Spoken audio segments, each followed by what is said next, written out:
Now I'm taking out the main creek crossing. This is a pretty big creek, and it's steep. I'm pulling these mats out, and then we'll pull all that wood up and put it up on the bank. End result. So, never impeded the flow of water, and that is really soft in there. And so we didn't have to worry about getting stuck with those mats in there and the logs. So it worked out good. Okay, here's where we were crossing this ditch. It's a pretty deep ditch. We threw a bunch of brush in there, and I'm gonna pull all that out and open that ditch back up, and it'll be like we were never in that ditch. So I can't take a video and hold do the equipment at the same time, so I'll show you what it looks like afterwards. Okay, I'm gonna do a little video this morning. Basically we've finished this job, and I'm gonna pan around here. We got our crossings pulled out. We had a bunch of logs stacked in there to cross that ditch. The sucker's probably about 10 feet deep. So we got that all pulled out. Got everything seeded down. You can see I had the guy that's gonna lease this ground he planted that food plot mix there. I think it's wheat and sunflowers, a couple different things in there. This is the big creek crossing. We got it pulled out. That turned out really nice. No ruts, no impact to the bottom of the stream. Worked out great. A lot of wood came out over those bridge mats. Seeded this hill down, and basically we're putting wheat down just to hold the soil until the native vegetation reestablishes.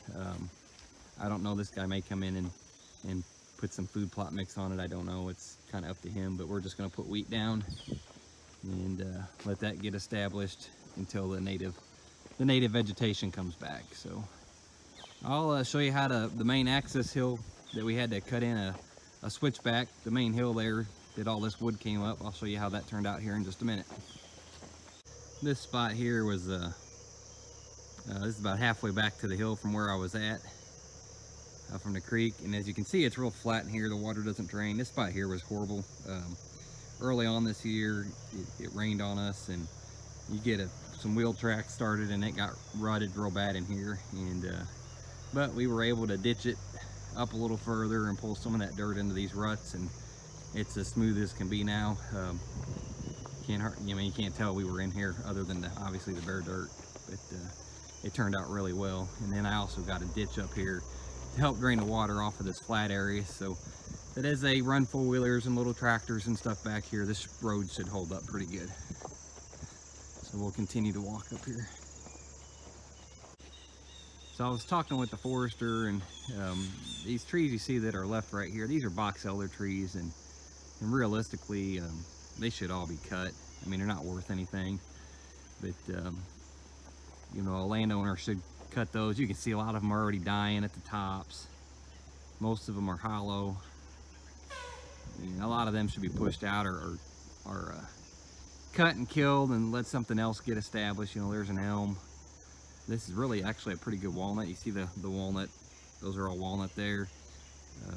You know, if a guy wanted to plant walnut back or let it come in naturally, it would be great for that. But yeah, just a little forestry note. And this spot in here was another real bad spot, had a lot of ruts in it, and we ended up ditching it out over there and pulling that dirt into this low area.